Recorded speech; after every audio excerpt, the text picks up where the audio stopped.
میں ایک پاکستانی جاسوس دلی میں انٹیلیجنس ایجنسی کی جیل توڑ کر قید سے ہوا فرار۔ سرفروشی، جاسوسی اور فرار پر مبنی سنیے میری لاسوال سنسنی خیز سچی داستان۔ جاسوس۔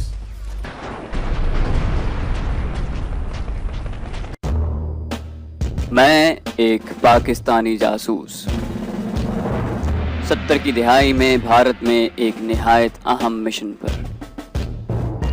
پوری کہانی سننے کے لیے ڈسکرپشن میں موجود لنک کو کلک کیجئے اور چینل کو سبسکرائب کرنا مت بھولیے۔ سرخ بٹن کو دبائیے یا بیل آئیکن کو کلک کیجئے تاکہ آپ کو ہماری تمام ویڈیوز بلا تاخیر ملتی رہیں، اور کامنٹ کر کے ہمیں بتائیے کہ آپ کو ہماری ویڈیوز کیسی لگ رہی ہیں۔ تو آئیے کہانی کی طرف واپس چلتے ہیں۔ میرے ساتھیوں کے گھر کے مالک مکان، جس کا نام نذیر شیروانی تھا، اس نے ہماری اصلیت جاننے کے بعد ہماری مدد کا فیصلہ کیا۔ اس سلسلے میں اس نے سب سے پہلے ہمیں اپنے ایک پڑوسی عارف سے ملوایا۔ عارف سے ملنے کے بعد میں نے فیصلہ کیا کہ ان کو ٹیسٹ کر لیا جائے، ان کو آزما کر دیکھ لیا جائے کہ کیا واقعی یہ ہمارے مشن میں مددگار ثابت ہو سکتے ہیں یا یہ سب صرف ہوائی باتیں ہیں۔ اسی بات کے پیش نظر میں نے ایک روز نذیر شیروانی اور عارف سے میٹنگ کی اور یہ فیصلہ کیا کہ نیو ایئر کی نائٹ کو ہم ایک ہنگامہ کریں گے۔ نئے سال کی آمد کی خوشی میں 31 دسمبر کو رات کو جو آتش بازی وغیرہ کی جاتی ہے، میں نے انہیں کہا کہ اس رات ٹھیک 12 بجے جب بڑے ہوٹلوں کے بال رومز میں 1 منٹ کے لیے اندھیرا ہوتا ہے، این اس وقت اشوکا اور اکبر ہوٹل میں ہم بڑے بڑے کریکر یعنی پٹاخے چھوڑیں گے۔ اس رات بھارتی آرمی، ایئر فورس اور نیوی کے اعلیٰ افسران بھی ان جگہوں پر موجود ہوتے ہیں۔ ہال کے اندر کریکر پھٹنے سے افراتفری اور سراسیمگی پھیل جائے گی، جس کا دوسرے دن کے اخباروں میں خوب چرچا ہوگا۔ یہ ایک طرح سے ہماری ریہرسل تھی اس کام کی جو ہم بعد میں کرنے جا رہے تھے۔ نذیر اور عارف نے اپنے بھرپور تعاون کا یقین دلایا، بلکہ یہاں تک کہا کہ یہ سب کام انڈر گراؤنڈ نوجوان مسلمان لڑکے سر انجام دیں گے اور میں انہیں صرف ہدایات دوں گا۔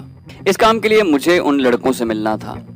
میں نے ان پر اپنا یہ شک پہلے ہی ظاہر کر دیا تھا کہ ممکن ہے ان لڑکوں میں سے کچھ بھارتی حکومت کے پلانٹڈ بھی ہوں، اس لیے وہ میری اصلیت اور میرے ساتھیوں کے متعلق انہیں کچھ نہ بتائیں۔ بالآخر یہ فیصلہ ہوا کہ ان لڑکوں کے لیڈر سے مجھے ملوایا جائے، میں اسے ہدایت دوں اور وہ لیڈر میرے ہدایت کی روشنی میں لڑکوں سے کام لے۔ دوسرے دن ہی مجھے نمبر 2 کے ذریعے پیغام ملا کہ شام کو 6 بجے ان کے لیڈر سے ملنا ہے۔ مقررہ وقت پر میں اپنے ساتھیوں کے گھر چلا گیا۔ نذیر اور عارف تیار تھے۔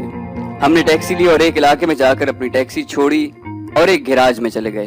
اس نے گیراج میں کام کرنے والے ایک لڑکے سے کچھ کہا اور تھوڑی دیر بعد ہم گیراج کے اندرونی حصے میں ایک ڈرائنگ روم نما کمرے میں پہنچ گئے۔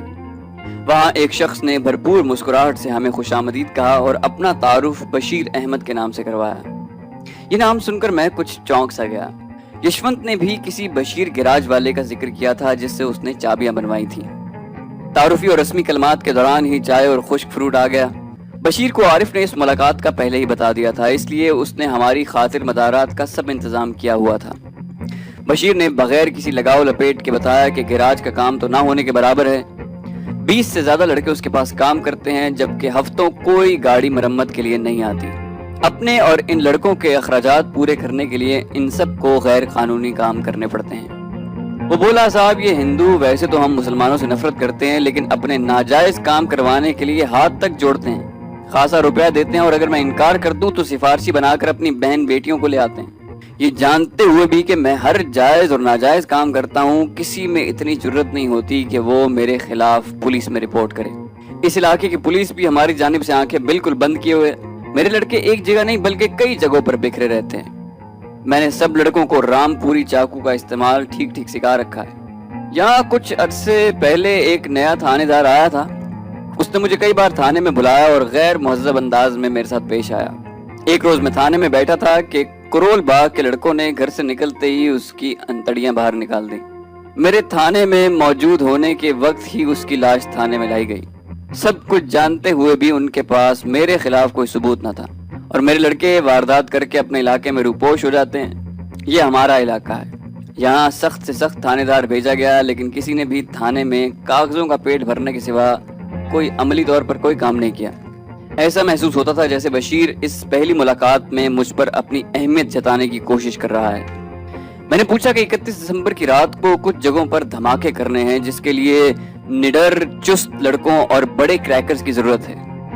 بشیر میری بات سن کر ہنسا اور بولا، صاحب میرے لڑکے تو اتنے نڈر ہیں کہ اگر میں کہوں تو وہ خود اپنے پیٹ میں چھرا گھونپ لیں، اور جہاں تک کریکرز کا سوال ہے تو یہاں پر ہر قسم کی گولیوں کے علاوہ ہینڈ گرینیڈ بھی آپ کا یہ غلام بناتا ہے۔ عارف نے بشیر کو میرے متعلق پہلے ہی بتا دیا تھا، اس لیے اس نے مجھ سے کوئی سوال نہ کیا۔ میں نے سوچا کہ اگر 31 دسمبر کو انہوں نے حسب منشا کام کیا تو جہاں تک ہو سکا میں انہیں خود تربیت دوں گا، اور اس کے بعد انہیں ایک یونٹ کے طور پر واضح نصب العین کے ساتھ کام کرنے کی ترغیب بھی دوں گا۔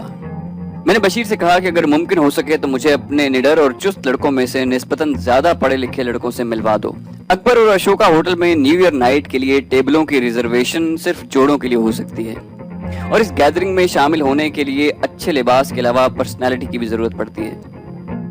میں نے لڑکوں کا ساتھ دینے کے لیے لڑکیوں کے متعلق تو سوچ دیا تھا کہ ان ہوٹلوں کی لابی میں ایسی بہت سی لڑکیاں مل جاتی ہیں، لڑکوں کے لیے موزوں لباس بھی سلے سلائے مل سکتے تھے۔ بشیر نے مجھے 2 روز بعد شام کو اپنے سلیکٹڈ لڑکوں سے ملوانے کا وعدہ کیا۔ میں نے اپنے ساتھیوں کو ساری بات بتائی اور ہم نے اپنے طور پر یہ پروگرام بنایا کہ ہم اور خصوصاً میں اس رات اشوکا اور اکبر ہوٹل کے قریب بھی نہ پھٹکیں گے۔ میں لودھی ہوٹل کے درمیانے درجے کے پروگرام میں شامل ہوں گا، جبکہ میرے ساتھی کیرونیشن ہوٹل میں اپنی شام گزاریں گے۔ 2 روز بعد نذیر، عارف اور میں پھر بشیر کے گیراج میں پہنچ گئے۔ خاطر مدارات کے بعد بشیر نے اپنے شاگرد کو آواز دی جو اپنے ہمراہ 4 لڑکوں کو لے کر کمرے میں آ گیا۔ ان چاروں کی عمر 20 سے 25 سال کے درمیان تھی، اور شکل و صورت سے بھی یہ سب اچھے گھروں کے لگ رہے تھے۔ انہوں نے فردن ہم سب سے باادب ہو کر ہاتھ ملایا اور بیٹھ گئے۔ میں نے ان کے نام اور تعلیم پوچھی تو انہوں نے اپنے نام کے ساتھ تعلیم بتائی۔ ان میں سے 2 FA تھے اور ایک BA اور ایک میٹرک پاس تھا۔ بشیر نے بتایا کہ اس نے انہیں پہلے ہی بتا دیا ہے کہ انہیں کیا کام کرنا ہوگا، جس کی انہوں نے بڑی خوشی سے حامی بھر لی ہے۔ ان چاروں کو دیکھ کر اور مزید گفتگو کرنے کے بعد میں نے پروگرام میں ذرا تبدیلی کی اور دونوں ہوٹلوں میں 2 جوڑے بھیجنے کا فیصلہ کیا۔ میں نے یہ فیصلہ اس وجہ سے کیا کہ 1 منٹ کے لیے تاریکی ہونے کے درمیان ایک شخص صرف 1 کریکر چلا سکتا ہے۔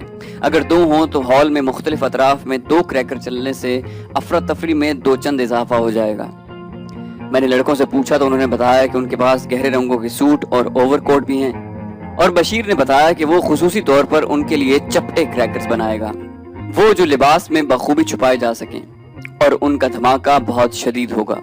میں نے لڑکوں کو کہا کہ روشنیاں گل ہوتے ہی انہیں کریکر جلانے اور ہال میں اچھال کر درمیان میں پھینکنا ہوگا، اور یہ سارا کام 45 سیکنڈ سے بھی کم وقت میں مکمل ہونا چاہیے۔ میں چاہتا تھا کہ روشنیاں گل ہونے کے وقفے کے دوران ہی کریکر پھٹ جائیں۔ بالکل اندھیرے میں پرہجوم ہالوں میں کریکر پھٹنے سے جو سراسیمگی پھیلے گی اس کا آپ بخوبی اندازہ کر سکتے ہیں۔ میں نے بشیروں کو کہا کہ کریکرز کے ساتھ بارودی بتی اتنی چھوٹی لگائے جو 5 سیکنڈ میں کریکر کو جلا دے۔ غرض یہ کہ ابتدائی تربیت اور پروگرام پر عمل کرنے کی ہدایت دے کر میں نے بشیر کو کہا کہ ان لڑکوں سے میں حلف لینا چاہتا ہوں۔ وہ تیار ہو گئے اور میں نے ان سے حلف لیا کہ وہ اپنا تمام کام پوری تندہی اور ہدایات کے عین مطابق سر انجام دیں گے، اور خدا نخواستہ اگر کسی مشکل میں گرفتار ہوئے تو ہرگز اپنے راز، اپنے ساتھیوں کا نام کسی کو نہ بتائیں گے۔ ابھی ہم وہاں بیٹھے ہی تھے کہ گرما گرم اور پرتکلف کھانا آ گیا۔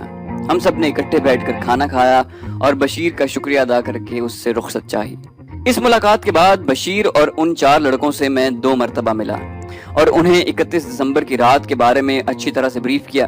بشیر نے اس دوران چپٹے کریکر تیار کر لیے تھے۔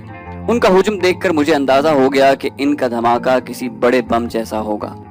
میں نے اس دوران اپنے نمبر 2 کو بھیج کر اکبر اور اشوکا ہوٹل میں 2 ٹیبلز ریزرو کروا لیے۔ ہماری تمام تیاری مکمل تھی۔ جیسا کہ شروع میں عرض کر چکا ہوں کہ ان دونوں ہوٹلوں کی لابی میں پیڈ پارٹنر لڑکیاں ہمہ وقت موجود رہتی ہیں۔ میں نے اپنے نمبر 2 کو دونوں ہوٹلوں میں بھیجا، جہاں سے اس نے 4 مناسب لڑکیوں کو مناسب ریٹ پر بک کر لیا اور انہیں مقررہ ہوٹل میں 31 دسمبر کی شام کو 7 بجے ملنے کا کہا۔ 31 دسمبر کا دن، سب تیاریاں مکمل تھی۔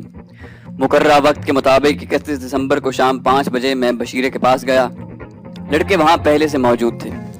بشیرے نے ہر لڑکے کی پینٹ کی بیلٹ کے ساتھ کریکرز اس طرح لگائے تھے کہ کوٹ پہننے سے وہ بالکل چھپ جاتے تھے۔ ہر لڑکے کے پاس ایک خنجر بھی تھا جو اس نے ٹانگوں کے ساتھ باندھا ہوا تھا۔